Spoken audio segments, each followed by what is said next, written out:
तो 8:05 हो चुके हैं और हमारे अध्ययन गोष्ठी में पुनः हम अपना भी स्वागत करते हैं, सभी का स्वागत करते हैं और बाबा जी को खूब कृतज्ञता के साथ स्मरण करते हुए, उस प्रामाणिकता के साथ स्मरण करते हुए, उस प्रमाण को स्वीकारते हुए ये विश्वास बनता है कि हम भी एक दिन अनुभव प्रमाण के साथ निरंतर सुखपूर्वक जिएंगे। इस विश्वास के साथ ही अध्ययन सफल हो पाता है। गुरु पर विश्वास, गुरु के प्रमाण पर विश्वास और स्वयं प्रमाणित हो सकती हूँ इस पर विश्वास, इस पूरे अस्तित्व पर विश्वास कि ये अस्तित्व पूरा व्यवस्था है और अस्तित्व के नियम को समझने से हम व्यवस्थित जिएंगे। तो इस पूरे विश्वास के साथ हम आप सभी एक साथ संबंध की एक सूत्रता में जुड़े हुए हैं। ये संबंध और गहरा होते जा रहा है, ये प्रतीत सभी को हो रहा होगा। तो पिछले प्रस्ताव में भाई बहनों ने जो प्रस्ताव दिया वो बहुत अच्छा प्रस्ताव था कि एक व्यक्ति एक साथ पठन कार्य को करे, इसमें एक लय बनी रहती है। तो सर्वसम्मति से एक सभा में हम सब निर्णय ले पा रहे हैं, ये हमारी बहुत बड़ी उपलब्धि है। तो सभा विधि से बाबा जी कहते थे, राज्य सभा हो चाहे लोकसभा हो, हम क्या एक साथ मिलकर कोई एक निर्णय पर पहुंच पाएंगे? ऐसा मुमकिन नहीं दिख रहा था। पर जैसे जैसे हम मानवीय चेतना का, दिव्य चेतना का अध्ययन करते हैं, तो चेतना का अर्थ ही है कि ज्ञान के रूप में व्यक्त होना। तो जब ज्ञान को समझते हैं तो एक दूसरे की सही बात स्वाभाविक रूप से स्वीकार होती है। तो एक बहुत अच्छी बात हमारे सामने पिछली गोष्ठी में रही।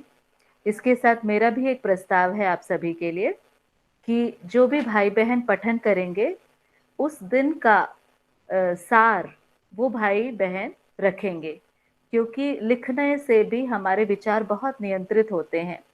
हम बोलने के लिए ज़्यादा बोल लेते हैं, सोचने के लिए ज़्यादा सोच लेते हैं, पर जब उसको भाषा लिपि रूप में देते हैं तो हमारे विचार और नियंत्रित होते हैं।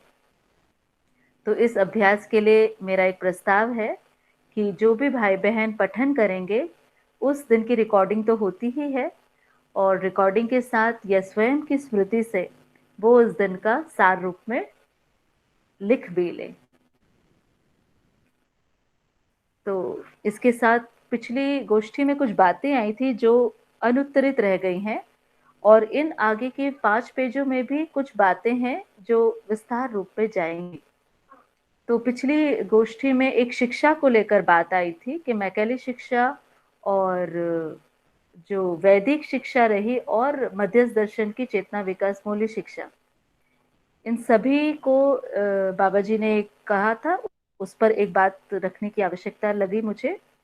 दूसरा था कि जैसे अभी आप हम सब अध्ययनार्थी हैं, अध्ययन के लिए स्वभाव गति में कैसे अध्ययन करें, उसकी कुछ बातें हैं जो मैं आपके सामने रखूंगी।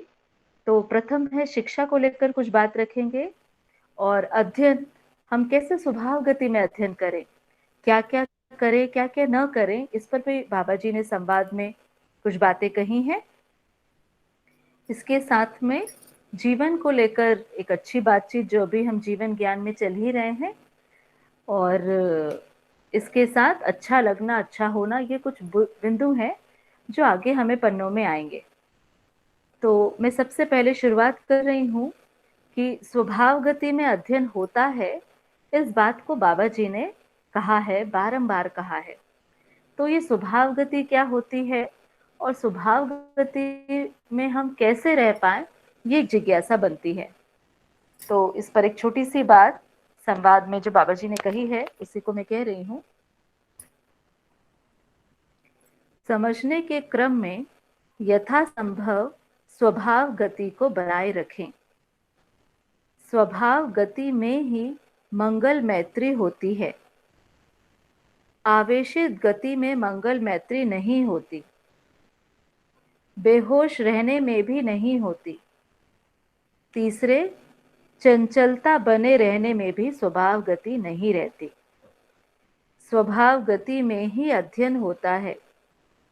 मन सुनते समय भटकता है, इधर उधर भागता है, तब स्वभाव गति नहीं होती। मन को एक ही समय में 3 जगह रहने का अधिकार है। इसीलिए अध्ययन के लिए मन को एक जगह स्थिर करने की आवश्यकता है। इसी का नाम है ध्यान। यदि आपने ध्यान दिया तो अस्तित्व में कोई चीज नहीं है जो आपको बोध न हो। अस्तित्व में किसी वस्तु पर बुर्का नहीं लगा है। अस्तित्व की सभी वास्तविकताएं सह अस्तित्व स्वरूप में प्रकट ही हैं। इसीलिए अस्तित्व को समझे हुए आदमी द्वारा दूसरे को बोध कराना सहज है। इसी का नाम है प्रबोधन। प्रबोधन को सुनने वाला स्वभाव गति में ही ग्रहण करता है। ग्रहण करने के बाद यदि कोई बात संतुष्टि नहीं दे पाता है, उस स्थिति में सुनने वाला जिज्ञासा करता है संतुष्ट होने के लिए। इस प्रकार सुनाने वाले और सुनने वाले के बीच मंगल मैत्री पूर्वक सारे बात स्पष्ट हो सकता है। सुनने वाले और सुनाने वाले को वस्तु समान रूप से स्पष्ट हो गई तो दोनों के बीच कोई अंतर नहीं रह गया। इसी को कहा है प्रेम। तो ये एक स्वभाव गति में रहने की बात थी। बस 1 मिनट, मेरे बेटा जी कुछ कहना चाह रहे हैं।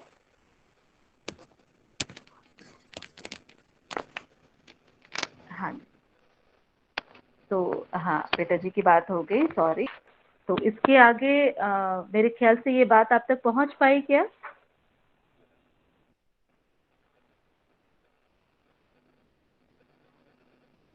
कुछ भाई बहन बताइए।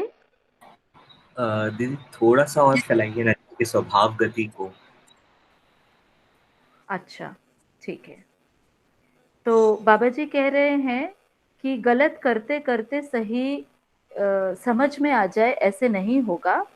अध्ययन करने के लिए हम आवेशित रहें, किसी भी प्रकार का आवेश, चाहे वो लाभ का आवेश हो, चाहे कामोन्माद हो, चाहे भोग का आवेश हो, किसी भी प्रकार का कोई आवेश है, मतलब मुझे कुछ पाना है, मुझे कुछ करना है, अभी तक मैं असंतुष्ट हूँ, या ऐसे क्यों होता है, या फिर मेरे पास तो पूरी सूचनाएं नहीं है। जब तक कि आपके पास पूरी सूचनाएं स्पष्ट रूप से नहीं होगी, अध्ययन नहीं हो पाता है। तो कोई भी प्रकार का उन्माद की स्थिर रखना है ना। स्थिर का मतलब है कि एक अस्तित्व को जब हम समझते हैं तो अस्तित्व के नियमों को स्वयं की कल्पना से स्वयं पर हावी कर लिया जाए। वो ही सत्य है, वो ही सत्य है। नहीं तो क्या होता है, बोलना कुछ और होता है, प्रैक्टिकल लाइफ तो कुछ और ही होती है। तो स्वयं की कल्पनाशीलता में आवेशित गति को ये मान लेना, ये आवेशित गति है, ये मेरे लिए ठीक नहीं है, और स्वयं की कल्पना में तदाकार हो जाना सत्य से। सत्य से जितना हम तदाकार होंगे, देखो कुल मिलाकर मानना ही है। सत्य को भी मानते ही असत्य को भी मानते हैं, है ना। तो इसको मान लेना कि यही सत्य है और कुछ भी नहीं है। जब हम इसको मानेंगे तो धीरे धीरे जो असत्य है, जो भ्रम है, जो सुविधा का भटकाव है, जो स्वयं को शरीर मानते हैं न चाहते हुए भी, ये सब चीजें धूमिल होती जाएगी। कुछ ही दिन पहले मैंने बाबा जी की डायरी का एक पढ़ा। उसमें एक लिखा था कि जो स्वयं की पीड़ा है, चाहे भूत की पीड़ा है, चाहे भविष्य में कुछ पीड़ात्मक चीजें हो सकती, इसकी आशंका है, इससे बचने के लिए जितना आप परोपकार कर सके, जितना दे सके, है ना। कोई भी वस्तु जो भी आपको लगता है, वो ज्ञान है चाहे सुविधा है, वो जितना आप समाज गति में लगा सकते हैं, पीड़ा से मुक्त होते हैं और उससे भी हम एक स्वभाव गति में आ सकते हैं। ठीक है, चल बेटा। जी दीदी। दीदी जैसे कि मतलब मान लीजिए अगर जिसको कहते हैं तीव्र जिज्ञासा है, तो अगर मान लीजिए हम्म। जिज्ञासा तीव्र है या उसकी जिज्ञासा की ही पीड़ा है कि क्योंकि मुझे समझ में नहीं आ रहा कि क्या करना है, तो क्या वो आवेश मतलब क्या वो भी आवेश, उसको भी आवेश कहा जा सकता है? हाँ, इसको भी आवेश ही कहेंगे। ये सम आवेश है ना? मुझे समझ में नहीं आ रहा है, मुझे और समझना है। इसकी जगह मुझे समझ आ रहा है ना? कोई भी वस्तु को देखने से पहले आपको सत्य, ज्ञान, व्यापक वस्तु दिखती है।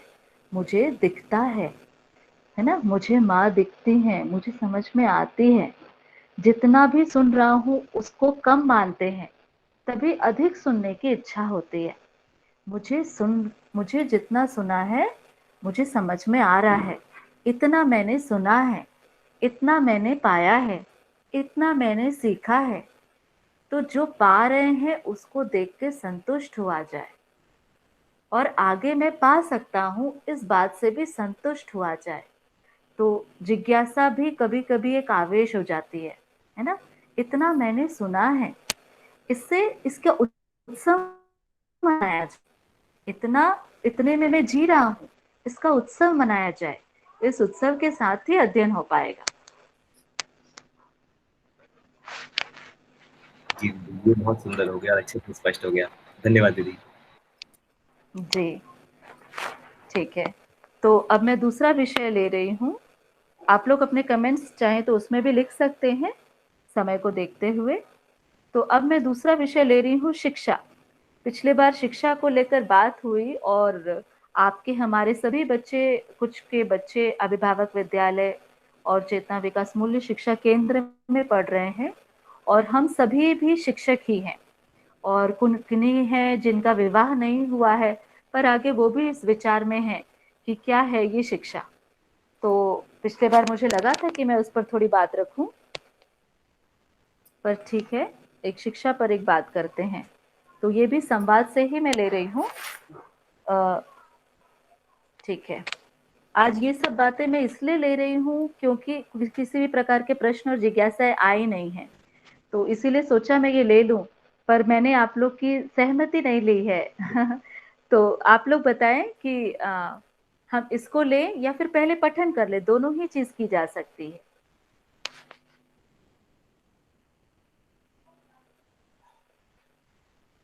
दीदी पहले दीदी शिक्षा मेरे वाला ख्याल से विषय ले स्कूल। लीजिए। जी, और भी भाई बहन बता दीजिए।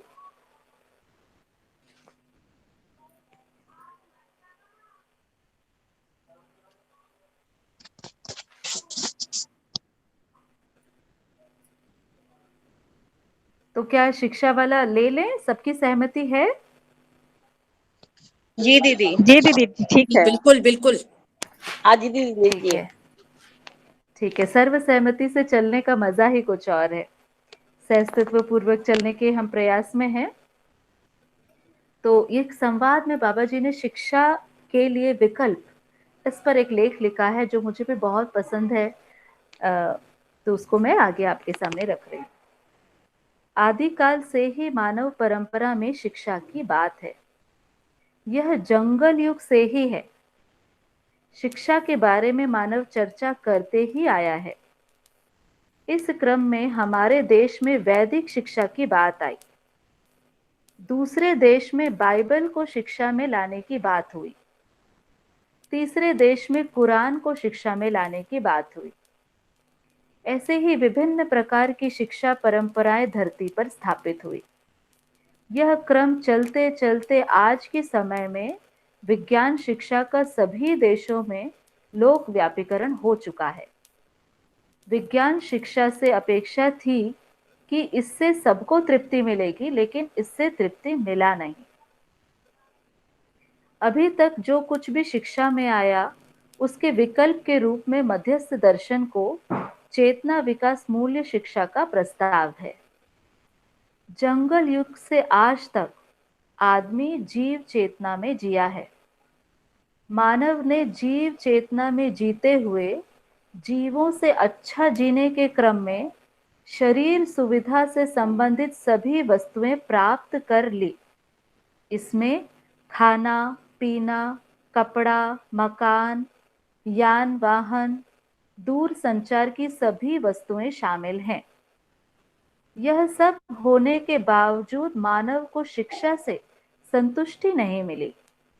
इसका मूल कारण ये है, मानव ज्ञान अवस्था की इकाई है और उसको जीव चेतना की शिक्षा से संतुष्टि मिल नहीं सकती। ये महत्वपूर्ण बात है। मानव ज्ञान अवस्था की इकाई है और उसको जीव चेतना की शिक्षा से संतुष्टि मिल नहीं सकती। इसीलिए विकसित चेतना के अध्ययन को शिक्षा में लाने के लिए प्रस्ताव है। मानव चेतना, देव चेतना, दिव्य चेतना, विकसित चेतना है। इस तरह जीकर मानव कृतकृत्य हो सकता है। उसका अर्थ है, मानव जिस बात के लिए ज्ञान अवस्था में उदय हुआ है वो सार्थक हो सकता है। चेतना विकास से ये आशय है, मानव चेतना में जीने के लिए विश्वास स्वयं में पैदा होना। ये भी एक महत्वपूर्ण बात है। चेतना विकास से ये आशय है, मानव चेतना में जीने के लिए विश्वास स्वयं में पैदा होना। मैं मानव चेतना में जी सकता हूँ। मानव के लिए मानवत्व ही स्वत्व के रूप में पहचानने की आवश्यकता है। देवत्व और दिव्यत्व श्रेष्ठतर और श्रेष्ठतम है। मतलब आज जो मैं जी रहा हूँ वो क्या जीना है, देवता के रूप में जीना है ना, देवत्व के रूप में जीना, दिव्य मानव के रूप में जीना, यही श्रेष्ठतम और श्रेष्ठतम है। इस रूप में स्वयं को कल्पना करना। तो एक बार हुआ एक घटना, मेरे बेटा जी को स्वप्न में ऐसे कुछ कुछ अलग स्वप्न आते थे। तो एक बार बाबा जी से एक व्यक्ति ने पूछा था कि ऐसे स्वप्न आते हैं, कभी द्वेष आता है, बाबा जी क्या करें? तो उन्होंने यही कहा था कि कल्पना करो कि मैं एक दिव्य चेतना संपन्न व्यक्ति हूँ। उस तरह के चित्रण से अपने आप को सराबोर करो। तो उसी बात को कह रहे हैं, जितना हम कल्पना करेंगे सही के लिए अपने आप को देवत्व दिव्यत्व में, उतना उतना जीव चेतना हमसे छूटता जाएगा।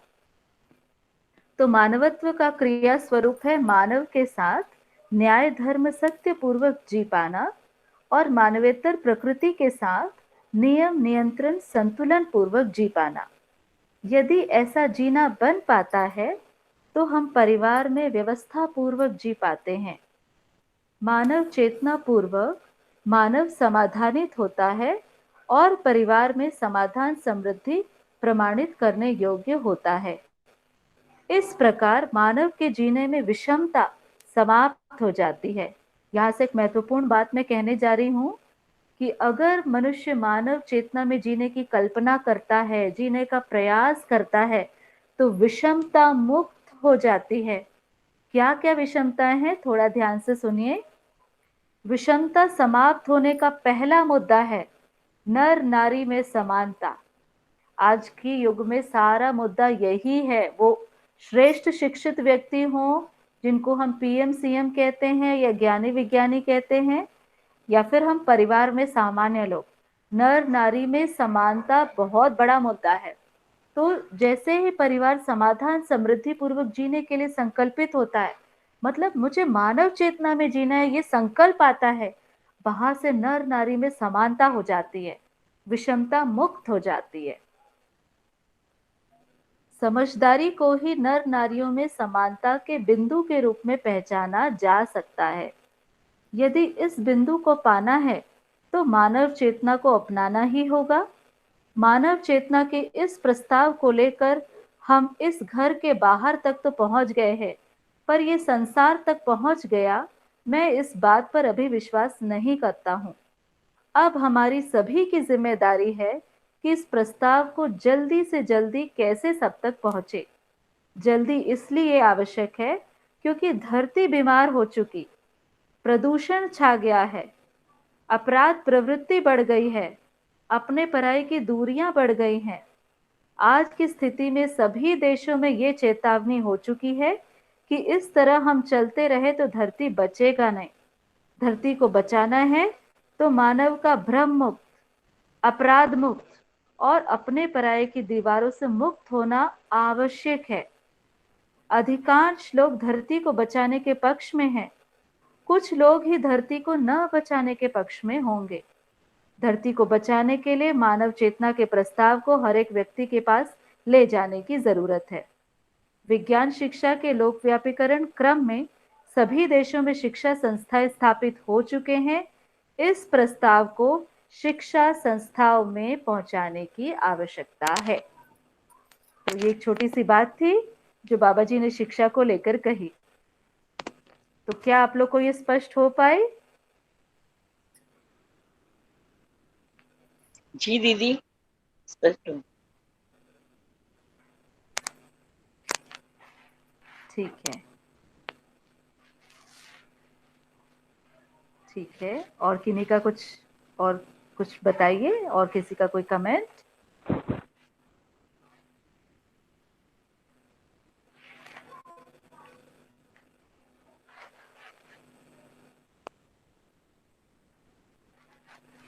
आप लोग की अभिव्यक्ति आवश्यक है, उससे ही हमें पता चलता है कि क्या स्पष्ट हुआ, क्या नहीं हुआ।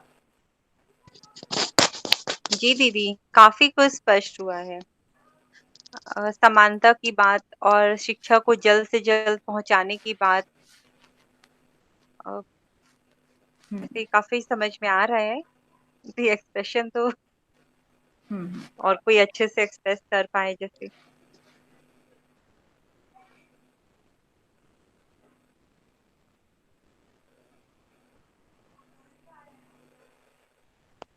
ठीक है। मुझे लगता है दीदी कि जो अभी हम जिस उसमें परिक्षेत्र में जी रहे हैं, परिप्रेक्ष्य में, तो हमारी शिक्षा ही गलत रही है शुरू से। तो हमको जो चेतना विकास मूल्य और एक अभयता की ओर जो शिक्षा ले जाए, ऐसी शिक्षा मतलब हमको मिली ही नहीं। हमने तो वो शिक्षा अभी चालू करी है, लेकिन अगर देखा जाए तो बाबा जी की सबसे अगर वो शिक्षा बच्चों को हम सीख जाए, अभिभावक शिक्षित हो जाए और बच्चों को भी उसी तरह से शिक्षित किया जाए, तब वो आचरण में और परंपरा में फिर धीरे धीरे आएगा दीदी। ठीक है। तो क्या हेलो। ये आप लोग के लिए? जी तरुण भैया। दीदी जी नमस्ते। नमस्ते भाई। हाँ दीदी जी, मेरे को ना वो सपना वाली बात जो है वो कनेक्ट नहीं हो पाई। वो क्या बता रहे थे आप बच्चे जी की सपना वाली, वो मतलब शिक्षा से किस रूप में उसको जोड़े अपन, ये मेरे को थोड़ा सा दिक्कत जा रही समझने में। जी, जैसे हम शिक्षा में कुछ भी चीज को पढ़ते हैं उसको कल्पना में लाते हैं। जब हम कल्पना में लाते हैं तो फिर जो सही बात है वो ही कल्पना में रहती है, और जो कुछ भी बुरा कुछ देखे रहते हैं, सुने रहते हैं, वो चित्रण से हट जाता है। तो जो हम पढ़ रहे हैं सत्य के रूप में, जो कुछ हम सुन रहे हैं सत्य के रूप में, उसी में ही निरंतर कल्पना करते रहना। तो इससे जो बुरे सपने कभी आ जाते हैं बच्चों को या हमें, तो क्या होता है, बुरे कल्पनाओं का भार ज्यादा हो गया, इसीलिए सपने में भी वही दोबारा रिपीट होता है। तो बुरी कल्पनाओं से बचने का एकमात्र उपाय है कि सही को जो सुन रहे हैं उन्हीं को बार बार दोहराएं, कल्पना में, चित्रण में बार बार दोहराएं।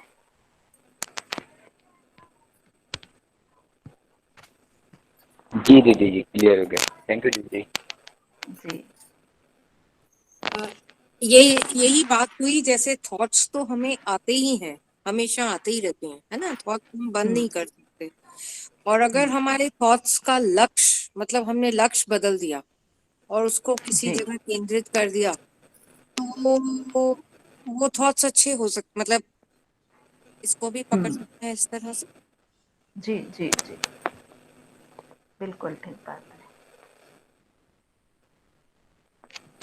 तो मेरे ख्याल से समय को देखते हुए हम पठन को आज शुरू करते हैं, है ना। तो अपने कहाँ गए अचल बेटा जी, बताइए आज कौन पठन करेंगे, और वो ही आज इसका सार भी लिखेंगे। मेरा ये प्रस्ताव क्या आप लोग को ठीक लगा? जी दीदी, प्रस्ताव तो बहुत अच्छा है। बिल्कुल ठीक है, बिल्कुल ठीक है। ठीक, तो धन्यवाद। दीदी ठीक है, चल बेटा आप शुरू करें। तो पिछली बार कौशल दीदी ने किया था, और कौशल भैया अब अगले पेज 5 पेज आप ले पाएंगे क्या? कौशल भैया अगले 5 पेज, पेज नंबर 59 से 64 तक। अचल भाई जी, आज थोड़ा सा गले में प्रॉब्लम हो रही है। अच्छा ठीक है, तो हाँ कोई बात नहीं। मेघा दीदी आप ले लीजिए।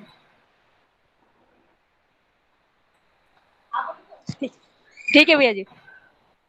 जी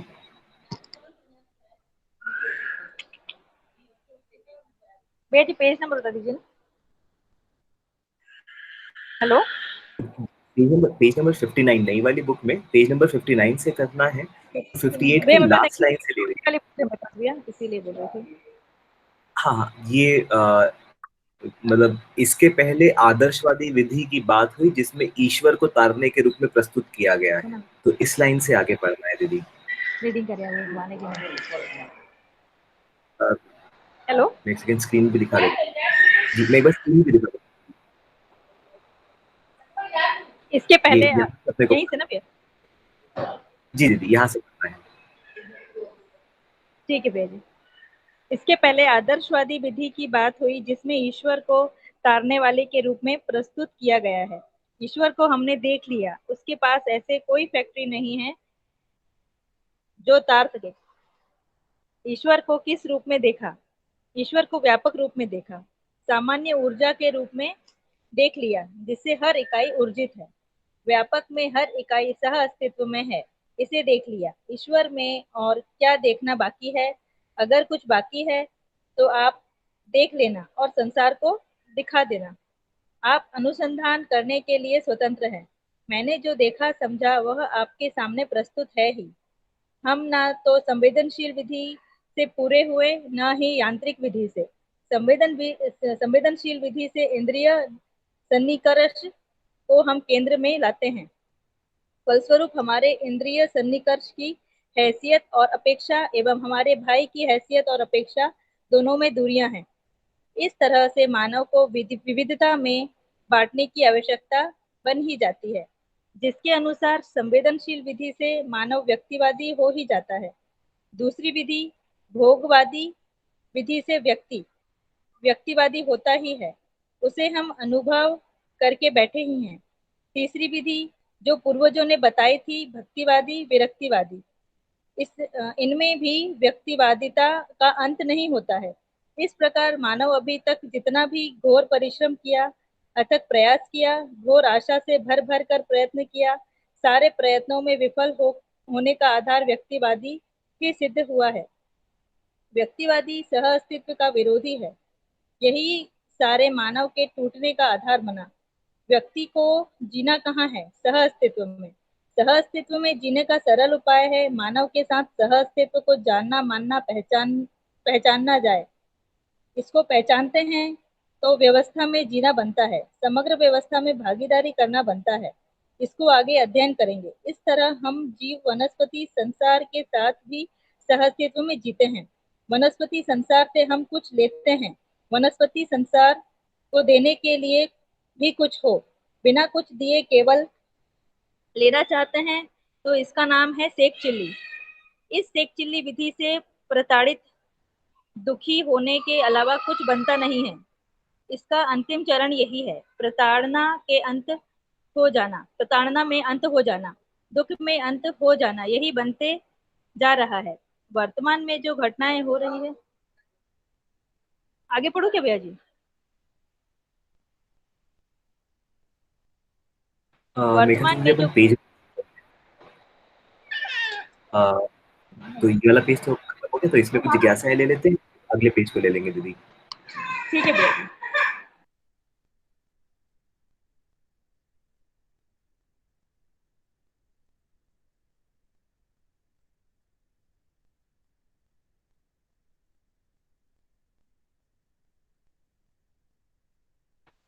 तो इस पेज में शायद किसी के कुछ क्वेश्चंस नहीं है, तो दीदी आगे पढ़ लीजिए, अगले पेज की तरफ चल जाते हैं।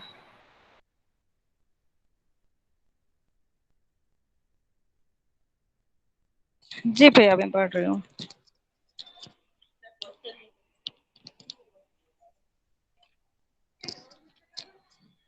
वर्तमान में जो घटनाएं हो रही है, हेलो, वर्तमान में जी जो दीदी। घटनाएं हो रही है इसी को घोषित कर रही है।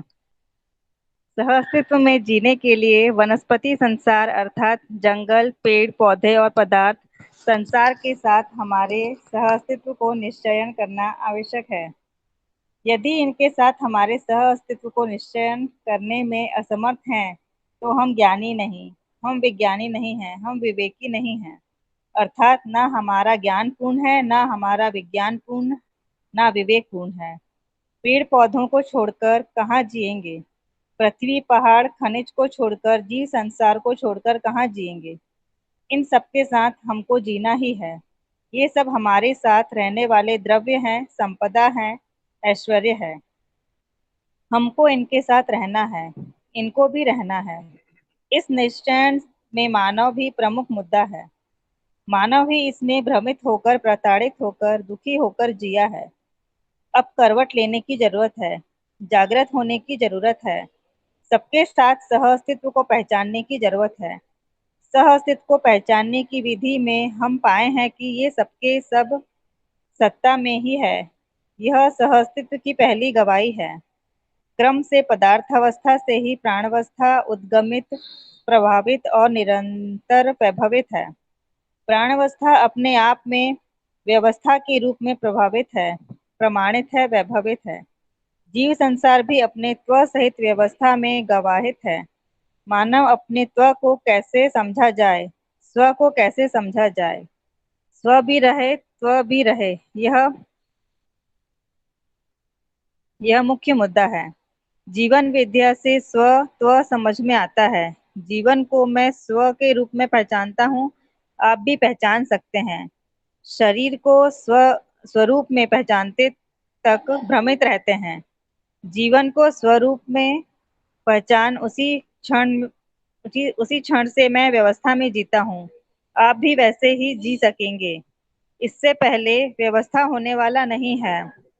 कितनी प्रकृति सहज, सहअस्तित्व सहज परिपूर्ण प्रक्रिया है। समझने वाली वस्तु भी जीवन है, जो समझेगा वह भी जीवन है। आदर्शवादियों के अनुसार दृश्य, दर्शन, दृष्टा तीनों एक होने पर ही मुक्ति होती है। उनके अनुसार ईश्वर ही दृश्य है, ईश्वर ही देखने वाला है, ईश्वर ही दर्शन है। इन्हीं आधारों पर बहुत सारा वाङ्मय रचा गया है। इसके बाद भी ईश्वर कैसा है, कहाँ है, क्यों है, ये समझ में नहीं आया। इसके बाद भी ईश्वर के आधारित बात मानव सुनता है, अच्छा लगता है। यह बात देखा गया है, अच्छा लगने में, अच्छा होने में दूरी यथावत बना हुआ है। इसके बाद मानव को यंत्र बताने लगे, वो भी हो नहीं पाया, लेकिन बताते ही रहे। जैसे ईश्वर को बता नहीं पाए, फिर भी बताते ही रहे। इस ढंग से हम फंस गए हैं, इससे हटकर कुछ सोच नहीं पाते।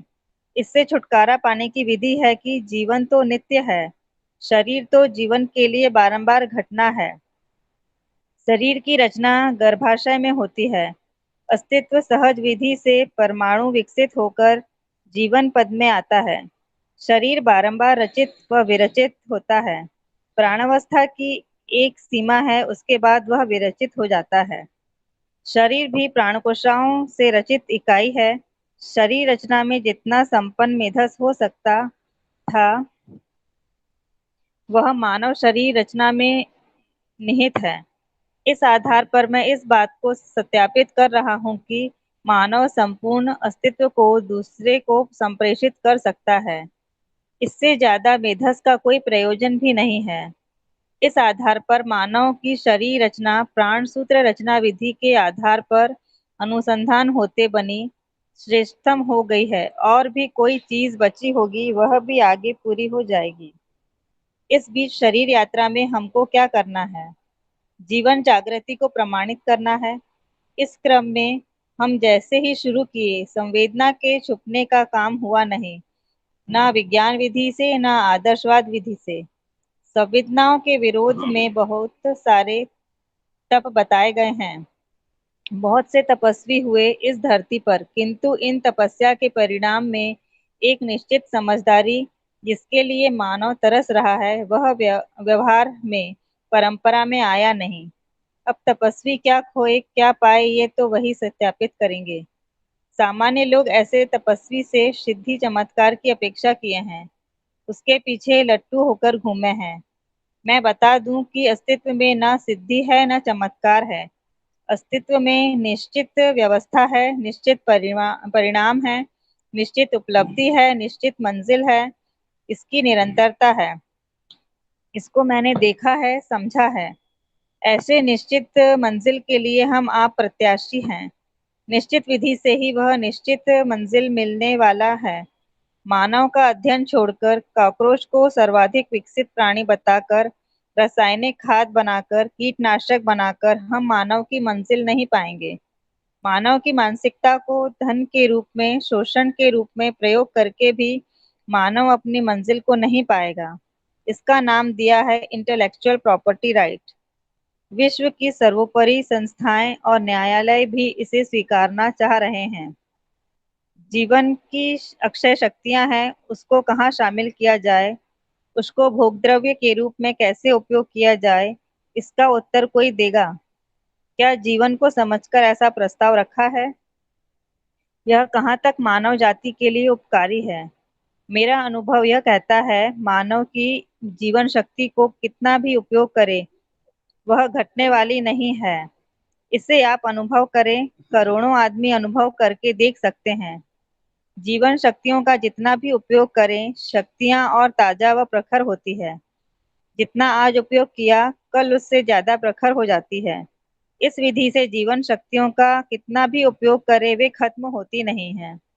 उनको तादाद में बांध नहीं सकते। बांधने जाओगे तो बांधने वाला ही विकृत होगा।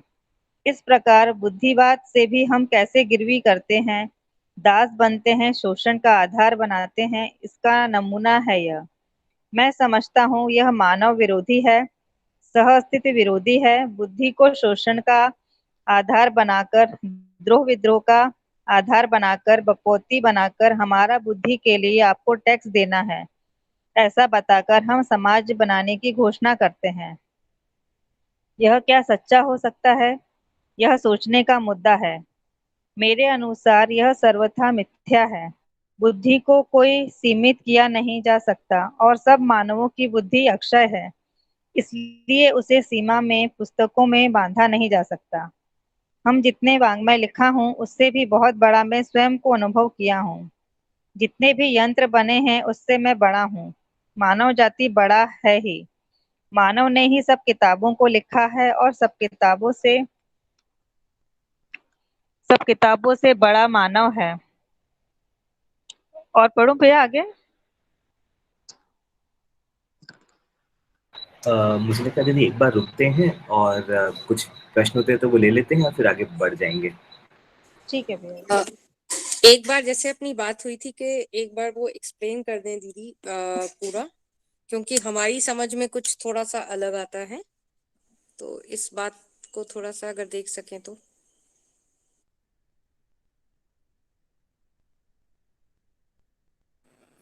किस बात को दीदी? क्योंकि एक एक पन्ने को आप कह रहे हैं। हाँ, अपनी जैसे बात हुई थी लास्ट टाइम एक बार कि भाई अगर, क्योंकि हमारा जो सोचने का ढंग शायद उसमें फर्क है, हम जिस प्रकार इसको रखते हैं। एक छोटा सा संक्षिप्त में अगर आप बता सकें तो। हालांकि ये इजी पेजेस हैं, ये डिफिकल्ट नहीं है। जी जी।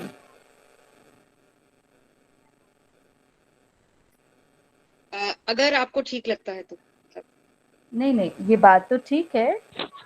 इसमें जो जो महत्वपूर्ण चीजें मुझे लगती है जो कठिन होंगी, उसको मैं पहले ही रख देती हूँ। मैं ये कोशिश करती हूँ।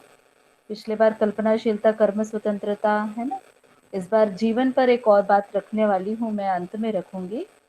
और अगली बार से मैं इस तैयारी के साथ रहूंगी कि इस 5 पेजों का सार व्यवहारिक रूप में अगर मैं रख पाऊँ तो उसको सुचित्रा बहन जी और हम मिलकर उस सार को रखते हैं। ठीक है शालिनी दीदी? हाँ, ये बहुत सुंदर बात रही, बहुत ब्यूटीफुल। बिल्कुल ठीक है, ठीक है। थैंक जी यू दीदी, बहुत बढ़िया। हम लोग Thank you so हम much. भी ऐसे ही चाह रहे थे।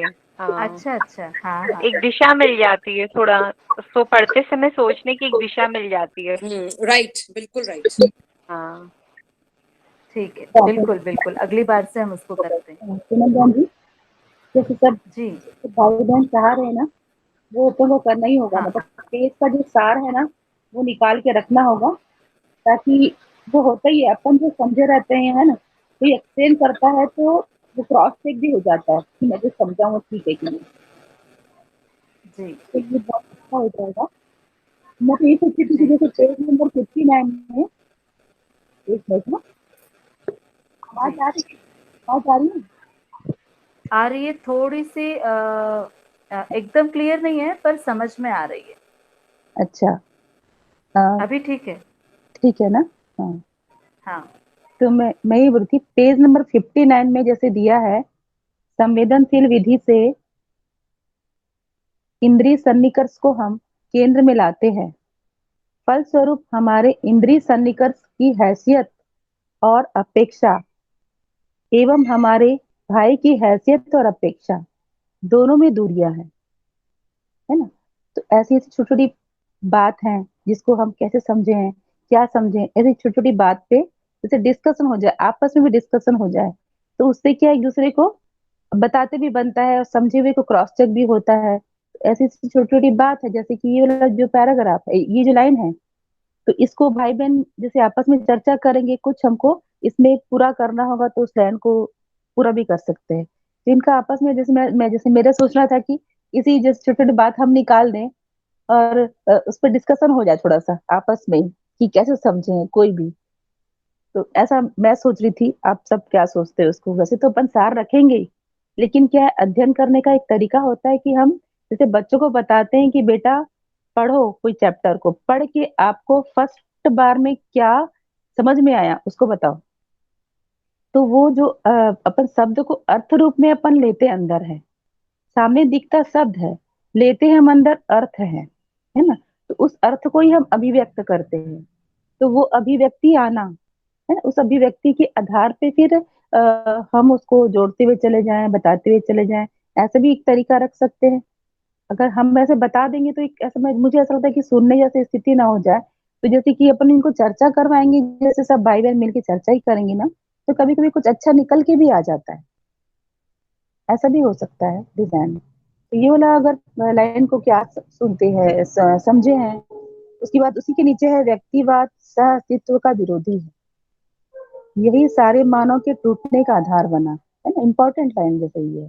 तो ये इम्पोर्टेंट लाइन जो है, फिर यहाँ आगे इसके नीचे जाओगे तो बिना कुछ दिए केवल लेना चाहते हैं, इसका नाम है सेक चिल्ली, है ना? इससे क्या अर्थ गया? इस सेक चिल्ली विधि से प्रताड़ित दुखी होने के अलावा कुछ बनता ही नहीं है। इससे क्या अर्थ गया? तो ये जो लाइन है ऐसे, इसको हम आपस में चर्चा करवा लें, या फिर अपन रखें इसको, या फिर लास्ट में जिस रखना चाह रहे हो वो भी विधि रख सकते हैं। आप सब बता सकते हैं इसको, बताओ बहन जी। इस जी, मुझे इसमें ऐसा लग रहा है आपका प्रस्ताव बिल्कुल ठीक है, क्योंकि हाँ चर्चा करने से हमारे भीतर का शोध प्रवृत्ति खुलता है हाँ। ना? तो हमारे पास अभी 3 दिन का समय है जिसमें हम हम्म लोग अध्ययन के लिए उस गोष्ठी को चुने हैं। और हम्म एक है हमारे पास व्हाट्सएप ग्रुप जो हम्म हमारे पास निरंतर हैं। तो एक तो हम जिसको हम बार-बार कह रहे हैं, हो सकता है वो बात हम ठीक से कह नहीं पा रहे, कि हम जो भी समझ में आ रहा है, उसको हम लोग लिखें ज़रूर। क्योंकि हर चीज़ हम 1 घंटे में कर पाएँ, हम भी बोल पाएँ, आप भी बोल पाएँ, 5 पन्ने भी पढ़ पाएँ, जिज्ञासा भी मुक्त हो जाए, ये सब कुछ 1 घंटे में तो मुमकिन नहीं होने वाला। तो हम्म हमें कुछ चीज़ों को चुनना पड़ेगा। हम व्हाट्सएप में क्या करें? क्योंकि व्हाट्सएप का भी कोई भी उतना यूज़ हमारा नहीं हो पा रहा है। ना कोई लिख के भेज रहा है ना? जिज्ञासा ही आ जाती है, पर इतने भाग से तो होएगा नहीं। तो आप सभी क्या इस बात पर सहमत होते हैं कि आप लोग, जैसे सुचित्रा बहन जी कुछ मुद्दे बता रही, वो बिल्कुल जीने वाले मुद्दे हैं, वो ही चीज़ क्लियर होनी चाहिए। तो ऐसे कुछ मुद्दे जिसको भी अपने से लगते हैं, उन उन सभी लोग इसको व्हाट्सएप में डालें कि हमें ये समझ में आया है, कि इससे हमें ये समझ में आया है। क्या है, आपके विचार हम तक पहुँच नहीं पा रहे हैं। आप लोग क्या सोच रहे हैं, कितना सोच रहे हैं, ये हम तक नहीं पहुँच पा रहा है। जब तक वो नहीं पहुँचेगा, हम कैसे डिसाइड करें कि अब हमें और क्या बताना है? क्या आप समझ पा रहे हैं इस बात को? तो आपके ठीक ठीक। विचार हम तक पहुँचना बहुत ज़रूरी है। वो हम्म हम लोग नहीं देख पा रहे हैं। और 1 घंटे में हम ये इसको भी अनिवार्य देखते हैं, जैसे शालिनी बहन जी ने कहा कि हम उस सार को देखें, क्योंकि जब हमसे कुछ बेहतर समझे हुए होते हैं, वो उसको रखते हैं तो नेचुरली हमारे सोचने का और विस्तार होता है। पर हमें आप लोग को सुनना बहुत ज़रूरी है, वो कैसे हो? वो एक प्रक्रिया हमको निकालनी ही होगी। हम आप लोग को कैसे सुन पाए, इस पर आप लोग सभी अपने-अपने प्रस्ताव रखें। 1 मिनट मैं और कुछ बोलना चाहती हूँ। 1 मिनट पूनम बहन जी। पूनम बहन जी ने रखा, मैंने भी रखा, एक बार और मैं रख रही हूँ कि या भी एक ऐसा भी रख सकते हैं कि हम ये जो जैसे एक पेज मैंने निकाला 59, इसमें जो कुछ हाइलाइट करने वाले मुद्दे हैं, है ना? जिससे हम अपने जीने में कैसे झाँक पाएँगे कि ये बाबा जी किस चीज़ को बोल रहे हैं। तो वो मुद्दे जैसे मैंने 3 पॉइंट निकाला इस पेज से, इसी पॉइंट को हम व्हाट्सएप में दे दें होमवर्क के रूप में, तो सब भाई-बहन इसको सब रीड कर ही रहे हैं, तो इसको होमवर्क के रूप में वो लिखेंगे अर्थ के रूप में कि हमने इस लाइन से क्या समझा है, इस लाइन से क्या समझा है। तो सबका आएगा तो क्रॉस चेक भी हो जाएगा, तो अपना समय भी काफ़ी बचेगा इससे। ऐसे भी हो ठीक सकता है बोल एक रहे हैं। तरीका, है ना? नहीं, हम ही दे बिल्कुल दें मैं भाई-बहनों को। हाँ, बिल्कुल ठीक है, मैं सहमत हूँ। बाकी सबसे पूछ लेते हैं कि ऐसा चाह रहे हैं कि अ, अगर फिर वही तीनों पॉइंट जो आप लोगों ने आंसर व्हाट्सएप में भेजेंगे, तो वापस हम उसको इम्प्रूव करते हुए फिर उसको कंप्लीट कर देंगे कि बिल्कुल सही लिखा है भाई जी ने, बहन जी ने ऐसा लिखा है, इसमें ये और जोड़ना है, ऐसा। ऐसा भी कर सकते हैं। तो क्या आप लोग का जो पढ़ने का जो तरीका है ना, वो इम्प्रूव होगा कि हम पढ़ते हुए, समझते हुए चल जा रहे हैं, ऐसा लगेगा नहीं तो क्या है कि पेज तो निकल जाएँगे बहुत सारे। तो बहुत सारे इम्पोर्टेंट मुद्दे छूट जा रहे हैं, काफ़ी सारे पीछे भी निकल गए मतलब। मैं सोची कहीं से क्वेश्चन तो या फिर जो चाह रहे हैं कि हम ही बता दें, तो वो भी ना वो भी ठीक तो है, जैसे भैया लोग कर ही रहे हैं, बहुत सुंदर बता रहे हैं। पर आप लोगों का भी ना एक पठन करने का तरीका निकल के आया दीदी, क्योंकि हम सब अध्ययन करने बैठे हैं सब, तो अध्ययन कैसा हो कि मुझे अर्थ के रूप में जा रहा है कि नहीं जा रहा है, इसके लिए हमको एक्सप्लेन करना मतलब अभिव्यक्त होना ही होगा। और हम इसको बहुत सुंदर एक स्पेस दे के रखे ही हैं कि सबको बोलना ही है। तो इससे बहुत अच्छा हो जाएगा। आप सब लोग अपना रख सकते हो, क्या सोचते हैं? हाँ, ठीक बात। हाँ, सबसे वन बाय दीदी वन पूछ लेते हैं। हाँ, हाँ, मैं बोलिए जी। ऐसा भी सोच रही थी, जैसे अगर आप आज जैसे हमें पेज के साथ आप सार रखते हैं, फिर हम उसको जो डिस्कशन होता है और जो भी सार रखते हैं, उसके बाद हम लोग अपनी अभिव्यक्ति डालें कि हमने ये समझा। अच्छा। जैसे हाँ, जैसे उसपे थोड़ा हम फिर गहराई से सोच भी पाएँगे कि इसपे क्या सोचना है, कैसे किस दिशा में जाना है। फिर जैसे अच्छा। आपसे डिस्कशन भी हो गया, आपने उस पेज को समझा भी दिया, उसके बाद हम तक क्या पहुँचा, फिर हम अभिव्यक्ति दें। ठीक बात है। ये भी एक अच्छा, और भी मतलब प्रस्ताव है, देख एक भी लीजिए। हाँ, और ठीक है, मधु मधु दीदी का प्रस्ताव है, बहुत सुंदर। दीदी भी सबसे पूछ लेते हैं। इससे ना और मेरे को लगता है कि ये फायदा होगा, जैसे हम लोग की सोच एकदम सही डायरेक्शन में जाएगी। आप यदि पहले बता देते हो, समझा देते हो हमें, अच्छा। तो हम उसी डायरेक्शन में सोचेंगे और उसी डायरेक्शन में समझ पाएंगे। अच्छा, ठीक है दीदी को समझे रही। ठीक है भैया आप लोग में से कोई, कौशल भैया, करुण भैया, कमलेश भैया।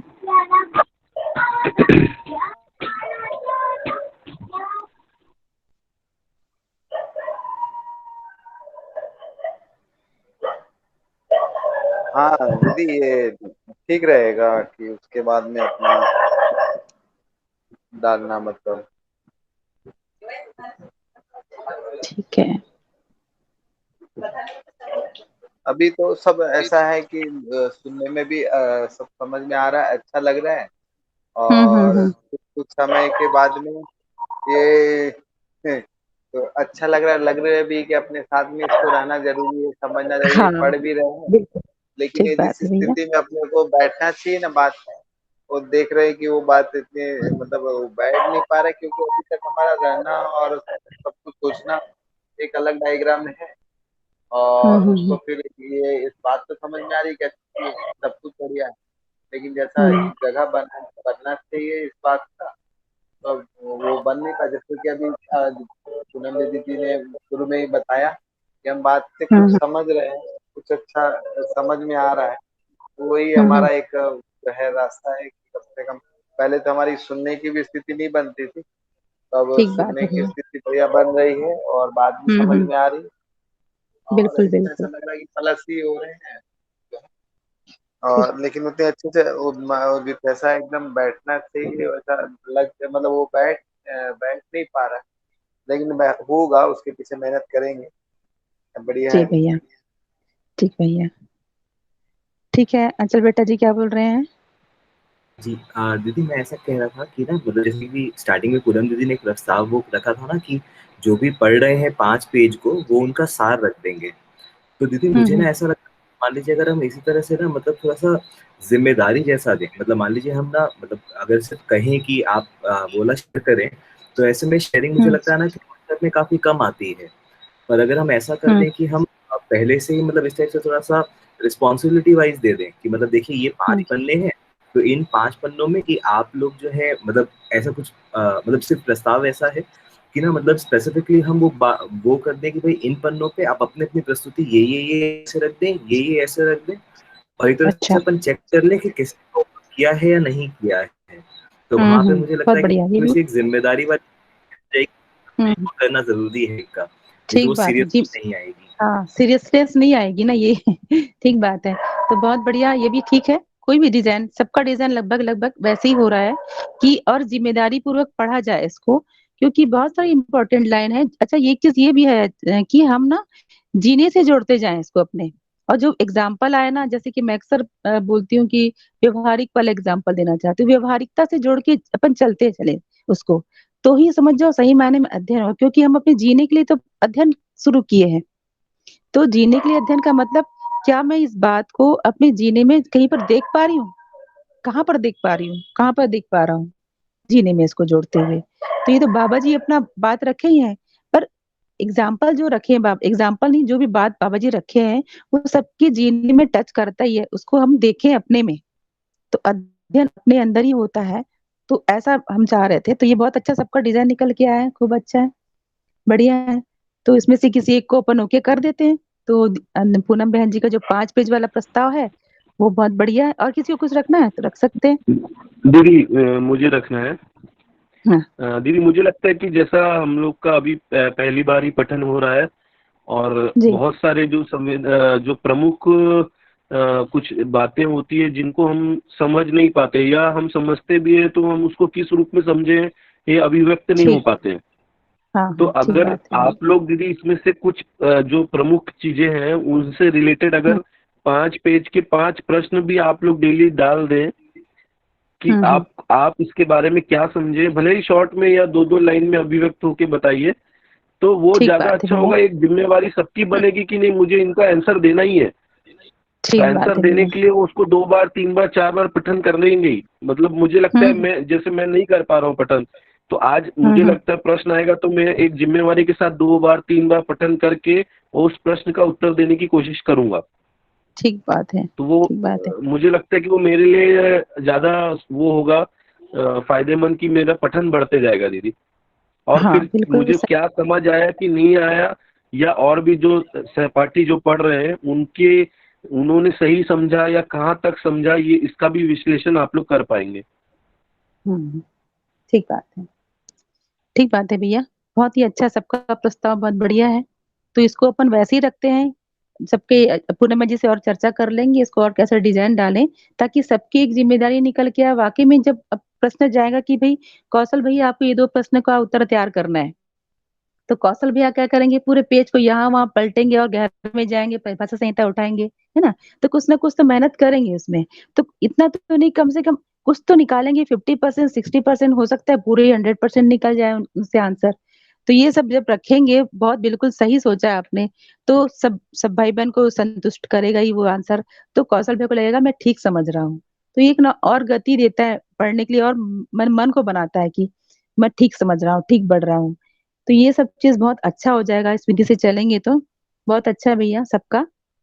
तो बढ़िया है। मैं तो एक बात सोच रही थी, वैसे सोच रही थी कि पेज वाइज अपन करेंगे, लेकिन अपन इसको सोच के पूनम जी से और डिस्कस कर लेते हैं, और 5-5 पेज का ही रखें। ये बहुत अच्छा सोचे, सबके लिए अच्छा ही है ये वाला। हल्का होता है कि अपन आराम से 5 पेज को पढ़ पाए।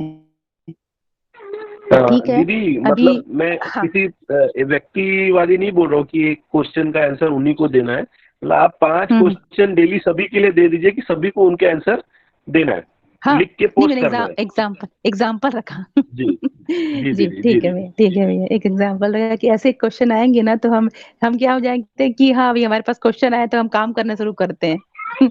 ठीक जी है, ठीक है क्योंकि भैया। दीदी इसमें एक मुझे ऐसा लगता हाँ, है कि बहुत सारी प्रमुख बातें रहती है जो हम उसको साधारण पढ़ के ही आगे बढ़ जाते हैं, हमको वो चीज जितनी गहराई तक समझ में आना चाहिए वो आती ही नहीं है कई बार। ठीक ठीक बात है भैया। तो ठीक है, बहुत अच्छा है, सबका तो प्रस्ताव आ गया है, बहुत सुंदर। इसमें ना बहुत सारे ना व्यवहारिक मुद्दे हैं। अभी जितने भी पेजेस है ना इसमें एकदम बहुत सारे व्यवहारिक मुद्दे हैं जो हम अपने परिवार में देखते ही हैं, है ना, आपस में ही, दूसरे परिवार में, अपने परिवार में, ये सब होते हुए देख ही रहे हैं। इतना जो व्यक्तिवादिता का जो बात है, जो सहअस्तित्व का विरोधी का जो शब्द है, इन सबको बहुत बारीकी से सोचने और समझने की जरूरत है, और अपन बहुत बारीकी से सोचते समझते चलेंगे, तभी हमारा अध्ययन ठोस रूप में कुछ हो पाया, ऐसा लगेगा कि हमने ये बुक पढ़ ली तो हमने ये पाया है, ये निकल के आना चाहिए। तो बहुत बढ़िया भैया, ऐसी विधि से चलते हैं अपन आगे। तो ठीक है पूनम बहन जी, कुछ रखना है, या फिर मैं सोच रही थी कि एक टॉपिक जो है उसको मैं करूं। कि एकदम व्यवहारिक मुद्दा हाँ, है ना। तो ये है कि इसमें जो, बोलिए ना, हाँ, बोलिए। एक एक जो लाइन में इसको पढ़ी, उसके पहले भी संचेतना वाला जो पैराग्राफ तो छूटा हुआ था, तो उसके बाद वाला जो बाद में रख देती हूँ, उसके बाद कल इसको रखूंगी। संज्ञानशीलता और संवेदनशीलता का संयुक्त रूप ही संचेतना है। तो इसको थोड़ा सा खोल के रखना चाहती थी, लेकिन अभी इसको फिर आगे जो लिखा है, संवेदनाओं को नहीं पहचानता हूँ तब यंत्रवत हो जाता हूँ। तो ये भी बहुत, मतलब एक एक लाइन जैसे बहुत इंपॉर्टेंट है, इसको अपन जीने में कैसे देखते हैं, तो उसको भी ध्यान से, इसको भी अपन ले लेंगे कल, इसको और अच्छे से ले लेंगे, भी समय भी थोड़ा कम है। तो एक छोटा सा ये वाला मुद्दा मैं लेके बताती हूँ भैया कि किस तरह से हम समझे इसको अपने जीने से जोड़ते हुए। तो संवेदनशील विधि से इंद्रिय सन्निकर्ष, 59 पेज नंबर पे, संवेदनशील विधि से इंद्रिय सन्निकर्ष को हम केंद्र में लाते हैं। फलस्वरूप हमारे इंद्रिय सन्निकर्ष की हैसियत और अपेक्षा एवं हमारे भाई की हैसियत और अपेक्षा दोनों में दूरियां हैं। तो हम सब इसको कुछ ना कुछ तरीके से समझे होंगे ही, है ना, सभी लोग का देखना लगभग मैच ही करेगा, क्योंकि इसमें क्या दिया है कि हम संवेदनशील विधि से हम सब व्यवहारिक व्यवहार करते हैं परिवार में। और संवेदनशील विधि मतलब क्या है कि हमारा जो इंद्रिय है, इंद्रिय सन्निकर्ष मतलब क्या होता है कि सारे सुनना, बोलना, स्पर्श, है ना, ये सारे चीज, इन सब चीज से हम जुड़े हुए इतने गहरे हैं, मतलब शरीरगत हम जी रहे हैं ना, तो सारे हमारे इंद्रिय सन्निकर्ष बोलते हैं उसको, शरीरगत जीना। शरीरगत ही सारे संबंध को हम पहचानते हैं, है ना, ब्लड रिलेशन को ही हम अच्छे से पहचानते हैं। और हम शरीर की आवश्यकताओं को पूरा करना, है ना, उसका पूरा करने को ही मानते हैं कि हम बहुत अच्छा जी रहे हैं। हम एक बच्चे को हर चीज उपलब्ध करा देते हैं, जो चीज उसको चाहिए उससे पहले हम अधिक से अधिक चीज ला करके बच्चों को दे देते हैं, क्योंकि हम अपने समय में इस चीज को झेले हैं। तो अभी अभी के वातावरण में देखने को ऐसा मिलता है कि हम बच्चों को इतना सुविधा संपन्न विधि से जीने सिखा देते हैं उनको, है ना। कहाँ से आया ये सब? संवेदनशील विधि से, कि मेरे बच्चे को कमी ना हो, कमी ना रह जाए, कमी ना रह जाए। तो हम ये संवेदनशील विधि से ही जी रहे हैं, है ना। और पर लेकिन बच्चा क्या चाह रहा है, इस पर हम कभी ध्यान नहीं देते। एक न एक दिन ऐसा आता है कि हम उसी ताकत पे हम सोचते हैं हमने बहुत कुछ किया बच्चे के लिए, क्या नहीं किया, सब कुछ किया। अगर बच्चा किसी भी बात को लेकर के ऐसा आंसर करता है जो हमको ठेस पहुंचाता है ना, या हम बच्चे के साथ ऐसा चीज, ऐसे डायलॉग्स लगातार पेरेंट्स के द्वारा दिया जाता है कि मैंने ये किया, मैंने वो किया, पर बच्चा कहीं ना कहीं अपने जीवन को लेके ये सोचता है कि विश्वास तो करते नहीं है मुझ पर, मतलब ऐसा चलता ही अंदर अंदर। तो ये जो जीवन की जो अपेक्षाएं हैं पेरेंट्स से, जीवन की जो अपेक्षा है संबंधों में, जो इसमें लिखा है भाई की जो हैसियत, भाई की हैसियत मतलब जीवन की समझ जाओ, जीवन की समझ, हम सब जो संबंधी हैं आपस में, वो भाव की अपेक्षा को रखते हैं, सभी भाव की अपेक्षा से जुड़े हुए रहते हैं। उस चीज को हम पढ़ते ही नहीं, हम किसका पूरा करते हैं? सारा संवेदनशील विधि से सारी चीज को पूरा करते हैं और अपेक्षा क्या करते हैं कि वो हमें बिल्कुल हमारी बात सुने, हमारा आज्ञा पालन करे, सब कुछ करे। तो वो न्याय चाहता है, न्याय विधि से हम चलते नहीं है। हम बच्चों को सब कुछ पूरा करते हैं, बोलते हैं मैंने ये किया, मैंने वो क्या, है ना, ये ऐसे करते हैं। पर बच्चे में क्या जा रहा है, हम क्या करते हैं, तू पढ़ता नहीं है, मान लो उसको बोलेंगे तू पढ़ता नहीं है, नालायक है, ये नहीं कर पाता, वो नहीं कर पाता, ऐसे बोल दिए। फिर वो बच्चा मान लो दुखी हो गया, फिर हम उसको मनाते हैं, बेटा तुम्हारे लिए ये ला दूंगा। क्यों दुखी हो गया बेटा? चलो चल टीवी देख ले, चल ये ले ले, चल वो ले ले। पर बच्चे के अंदर में जो दुख है कि इसने मुझ पर विश्वास नहीं किया है ना, वो बात हमेशा घर कर जाता है, घर कर जाता है धीरे धीरे। ये जो दूरियां हैं धीरे धीरे बढ़ती जाती हैं। तो इस बात को यहाँ पर लिखे हैं कि दोनों में बहुत दूरियां है। वो सन्निकर्ष मतलब कि संवेदनशीलता विधि से हम किसी चीज को पूरा कर रहे हैं, और भाई की हैसियत क्या है? भाई की हैसियत मतलब वो न्याय चाहता है, विश्वास चाहता है, प्रेम चाहता है, स्नेह चाहता है। इन दोनों में बहुत डिस्टेंस है, इस बात को यहाँ पर लिखा हुआ है। तो इस बात को मैं इसलिए रखना चाह रही थी कि ऐसी एक एक बात में ना बहुत गहरी गहरी बात है, और ये व्यक्तिवादिता में ले जाती है। हम एक न एक दिन बोल देते कि मैंने इतना किया और आपने कुछ नहीं समझे, मेरे को तो समझ नहीं रहा है, मेरा बच्चा मुझे समझ ही नहीं रहा है ना। बच्चा सोचता है कि पिताजी मुझे नहीं समझ रहे हैं, तो इस तरह से डिस्टेंस बन जाता है, अलग अलग जीने का डिजाइन बन जाता है। फिर वो भी अपने बच्चे के साथ उसी तरह से बिहेवियर करता है कि दिन मैं भी पैसा कमा लूंगा। जैसे सोमदेव के एक शिविर में एक बच्चा बोला ही था, एक बच्चे से पूछे थे क्वेश्चन कि क्या करना चाहते हो तुम, जीना क्यों चाहते हो, सोम्या ने क्वेश्चन किया था। तो वो बच्चा बोला कि मैं बड़ा होके इतना पैसा कमाऊं कि अपने पिताजी को चुकता कर दूं, पैसे जितना इतना कमा लूं कि मेरे पिताजी को वो इतना मुझे सुनाते हैं कि मैं उस पैसे को इतना कमाना चाहता हूँ कि अपने पिताजी का कर्ज को उतार दूं और मुक्ति पाऊं। ऐसा उसके अंदर वो जीना इसलिए जीना चाहता है, मतलब ऐसे वो रखा था। तो कहीं ना कहीं ये सब चीज सोचो कितना बारीकी चीज है जीने में अपने, इसको देखने की जरूरत है। तो इसी चीज को बाबा जी यहाँ पर बोल रहे हैं। इस तरह से विविधता में बंटने की आवश्यकता बन ही जाती है, सब विविध हो जाते हैं, क्योंकि हम शरीरगत जीते हैं ना, तो विविध हो जाते हैं सारे के सारे लोग। इसी बात को लिखा है। तो ऐसी दीदी है, एक एक बात को हम धीरे धीरे खोलते जाएंगे, पहले आप लोग से आते जाएगा, तो फिर हम इसको धीरे धीरे आगे बढ़ते जाएंगे। ऐसा सोच रही हूँ, तभी टाइम भी हो गया है, करके मैं एक मुद्दा को मैं बात कर लेती हूँ, बाकी तो बहुत सारे हैं इसमें। तो ठीक है भैया, क्या सोचते हैं आप लोग? दीदी जो इसमें अभी आपने बोला कि मान लो अपन कुछ किसी के लिए कुछ करते हैं, तो लेकिन वो क्या चाहता है, जैसे न्याय, सम्मान, स्नेह चाहता है, हाँ तो ये तो दीदी मूल्य हो गया ना, ये तो संचेतना में आ गया, संवेदनशीलता में नहीं आएगा ना दीदी ये? हाँ, संवेदनशीलता में नहीं आएगा, पर संवेदनशीलता को छोड़ना भी नहीं है। संवेदनशीलता और संज्ञानशीलता दोनों का संयुक्त रूप है संचेतना। अभी क्या किया, या तो हम संवेदनशीलता की तरफ चले गए हैं, या तो हम उसकी या तो हम संवेदनहीनता की तरफ चले गए हैं, यंत्र के रूप में चले गए हैं। तो दोनों तरफ से देखिए तो दोनों तरफ से जीना नहीं हुआ है हमारा, है ना। संवेदनशील होकर भी नहीं जी पाया है इंसान, तब भी वो दुखी हुआ ही है, दुखी दरिद्र रहा ही है। उसको तो अपेक्षा किसी चीज की है, अपेक्षा तो उसको न्याय की है ना, प्रेम की है, विश्वास की है ना। और संवेदनहीन विधि से भी नहीं जी सकते हम, तो दोनों ही चाहिए। तो संज्ञानशीलता के प्रकाश में संवेदनशीलता नियंत्रित होती है ना। बाबा जी का कहना जी है दीदी। कि संज्ञानशीलता के प्रकाश में संवेदनशीलता नियंत्रित होती है। तो कितना हद तक हमको संवेदनशील होना है, इसकी पहचान कैसे करोगे आप? संवेदनशील तो ठीक है। और चाहिए अपनी दीदी एक संवेदन। ये जैसे एक ये लिखा कि इंद्रिय सन्निकर्ष की हैसियत और अपेक्षा में, तो इसकी हैसियत और अपेक्षा को कैसे डिफाइन करेंगे दीदी अपन? इंद्रिय सन्निकर्ष की हैसियत, उसकी हैसियत क्या है?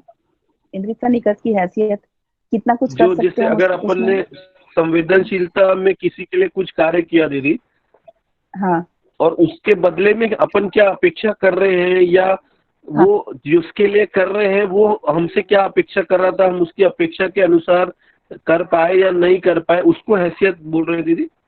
बिल्कुल बिल्कुल वही वही हैसियत। तो उसकी जो हैसियत है कहाँ तक है, हम आप उसको भोगवादी बना सकते हो, है ना। आप उसको जी भोगवादी विधि से आपने शरीरगत जिया ना, वो इंद्रिय सन्निकर्ष मतलब शरीरगत जिया, तो शरीरगत जी अपेक्षाओं को पूरी केवल आप उसकी जी शरीर की सारी इच्छाओं को पूरी कर दिए, पूरी ईमानदारी से पूरी कर, जो कि जरूरी है, आवश्यक है, क्योंकि मानव जीवन और शरीर का संयुक्त रूप है। तो आपने एक पक्ष को तो पूरा कर दिया, जी इंद्रिय सन्निकर्ष का एक पक्ष तो पूरा कर दिया, लेकिन दूसरा पक्ष छूट गया ना। उसके कारण वो क्या किया, वो अपना तो वहीं से मूल्यांकन करता है कि मेरा ये कितना भी दिए मैं तो उसको लौटा सकता हूँ। वो उसको क्षमता दिखता है कि अच्छा मैंने जो, हाँ, ये उसकी भाव आती है, ये तो मैं भी दे दूंगा, तुमने क्या दिया, कपड़ा दिया मैं भी लौटा सकता हूँ, तुमने क्या दिया था, पोषण दिया मैं भी दे सकता हूँ, है ना। तो मैं तो जैसे कई लोग पिताजी माताजी बोलते हैं बेटा क्या करे, तो मम्मी आपके लिए सब सुविधा जुगाड़ करके दे दिया हो ना कमरे में, पर उसको तो अपेक्षा रहती है बेटा मेरे पास आए, मेरे से बात करे, है ना, वो सब पूछे। पर वो बेटा बोला मैं सब चीज जुगाड़ दिया, हर एक चीज तो रख दिया आपके कमरे में, सब सुविधा दे चुका जो आप मुझे दिए थे, अब क्या चाहिए। तो ये चीज दोनों का तालमेल होना, दोनों का, है ना, एक जैसा होना, समान एक पटरी पे होना, इसको बोल रहे हैं हम संचेतना। इसकी बहुत आवश्यकता है। दोनों में बहुत दूरियां हो गई है, अलग अलग जगह से देख रहे हैं हम, है ना। खाली वही चीज चाहिए तो भी नहीं चलेगा, हमको तो शरीर की आवश्यकता भी है ही है, उसको कहाँ छोड़ोगे आप, वो भी है हमको, दोनों ही चाहिए। इसकी संचेतना को हाईलाइट किए बाबा जी पहले पैराग्राफ में। तो संचेतना को समझेंगे तभी हम बढ़िया से जी पाएंगे, ये दूरियां नहीं रहेगी, ये व्यक्तिवादिता नहीं रहेगी, नहीं हम सहअस्तित्व की विरोधी हो पाएंगे, सहअस्तित्व को समझते हुए साथ साथ चलेंगे, ऐसा यहाँ पर है।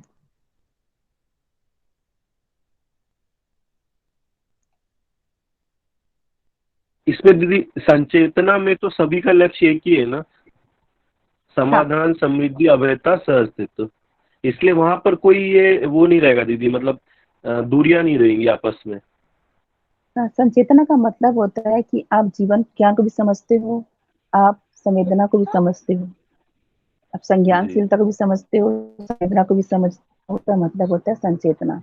दोनों को मिला करके ही मान है, मतलब आप शरीर को भी समझ रहे हो, जीवन को भी समझ रहे हो, आपको अस्तित्व का भी ज्ञान है, जीवन का भी ज्ञान है, ये दोनों का ज्ञान साथ साथ होना, इसको बोलते हैं संचेतना। ठीक है दीदी, थैंक यू दी। ठीक ठीक है भैया, अभी और करते हैं, जैसे आप लोग सारे भाई लोग प्रस्ताव रखे हैं, उसको मैं और पूनम बहन जी और डिस्कस करके उसको तरीके से सेट कर लेते हैं कि सबका अभिव्यक्ति आ जाए, सबका जिज्ञासा आ जाए, सब एक एक पेज सबको क्लियर हो जाए, कहने का मतलब बढ़िया हो जाएगा इससे फिर। तो आज ऐसे ही रखते हैं जैसे हमारी बातचीत हुई है। आज जो बहन जी ने पढ़ा है 5 पन्नों को, वो परिवार विधि से आज 5 पन्नों का एक सार प्रस्तुत कर दें। और ये जो 5 पन्ने हैं, इनमें से कुछ प्रश्न सुचित्रा बहन जी और हम मिलकर कुछ प्रश्न डालेंगे। इसमें जिनको भी राज लगता है स्वाभाविक रूप से नेचुरल विधि से, वो उसको उत्तर दे। आज को ऐसे चलते हैं, अगली बार में दीदी और हम कुछ बात करके फिर उसको सभा में रखेंगे। ठीक बात है, ठीक है जी दीदी। हाँ जी दीदी। मेघा बहन जी, आज मेघा दीदी ने पठन किया है ना? जी दीदी। तो मेघा बहन जी, आप परिवार के साथ में बढ़िया इस 5 पन्नों के सार को डालिए। ठीक है दीदी जी। ठीक है, खूब बढ़िया। तो सुचित्रा बहन जी, यहाँ पे हम अंत करें? बिल्कुल बिल्कुल। आप लोग कोई गीत तो नहीं सुनाते हैं कोई भी, है ना? स्टार्टिंग और एंडिंग में गीत तो होना ही चाहिए। कौन सुना रहे हैं बढ़िया वाला गीत? मैं बोल रही हूँ, हम हाँ जी, हाँ होंगे जी। कामयाब, हम होंगे कामयाब, हम होंगे कामयाब, कामयाब, हम होंगे कामयाब। इतना ही आता दीदी मेरे बढ़िया को। दीदी, बहुत बढ़िया वाह दीदी, बहुत बढ़िया। नहीं, बहुत सुंदर। देखिए, यही इंस्पिरेशन है, मेरे पास कुछ है, नहीं तो अक्सर हम सोचने में लग जाते हैं, अरे मैं क्या गाऊं, मेरी तो आवाज ठीक नहीं है। ये सब सोचना को छोड़ देना। बहुत बढ़िया कितना कुसुम बढ़िया, दीदी, बहुत बढ़िया, क्लैपिंग प्रेरणादायक। क्लैपिंग हो जाए। सही बात है, क्लैपिंग क्लैपिंग। बहुत तो बहुत ठीक है, मजेदार, हम होंगे। एकदम परफेक्ट बुआ। एकदम तुरंत ही गा रही है, बहुत बहुत ऐसे ही हमारी भी आ बुआ गया। बन गए हैं आप, आप बोले तो कुसुम बस बुआ जी। मन में आ गया, बस तो बोल दी। बढ़िया, बहुत तो बढ़िया आज दीदी। से आप हम सबकी बुआ हैं, कुसुम बुआ जी। तो नहीं नहीं कुसुम नहीं बुआ जी के दीदी, साथ में, हाँ,